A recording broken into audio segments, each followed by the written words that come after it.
Hello friends, पिछले कुछ दिनों से हमारे दर्शक बार बार यह कमेंट कर रहे थे कि सहारा सेबी का जो मामला काफ़ी दिनों से कोर्ट में पेंडिंग है, सुप्रीम कोर्ट में पेंडिंग है, उसकी अगली सुनवाई कब होने जा रही है। जैसा कि आप लोगों को पता ही है कि पिछली तारीख को इसकी सुनवाई नहीं हो पाई थी और काफ़ी दिनों से इसकी अगली तारीख को लेकर भी कोई सूचना सुप्रीम कोर्ट के वेबसाइट पर उपलब्ध नहीं थी।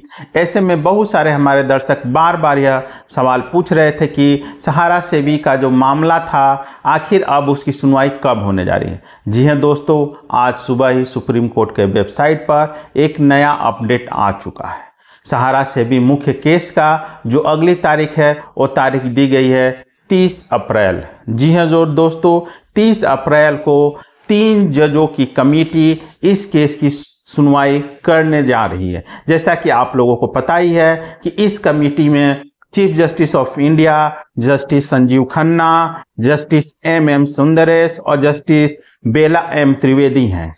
उम्मीद की जानी चाहिए कि 30 अप्रैल को इस केस की सुनवाई होगी। हालांकि यह जो तारीख दी गई है और सुप्रीम कोर्ट के वेबसाइट पर वो कंप्यूटर जनरेटेड है और टेंटेटिव है, लेकिन उम्मीद की जानी चाहिए चूंकि चीफ जस्टिस संजीव खन्ना 14 मई को रिटायर होने जा रहे हैं। ऐसे में यह उम्मीद की जानी चाहिए कि जस्टिस खन्ना कहीं ना कहीं चाहेंगे कि इस केस का पटाक्षेप किया जाए, चूंकि यह 2012 से ही केस पेंडिंग है सुप्रीम कोर्ट में। और ऐसे में जब 3 जजेस की कमेटी काफ़ी महत्वपूर्ण रूप से इस केस की सुनवाई करती आ रही है, तो कहीं ना कहीं जस्टिस खन्ना चाहेंगे कि अपने रिटायरमेंट से कुछ दिन पूर्व इस केस की सुनवाई कर कोई बड़ा आदेश निवेशकों के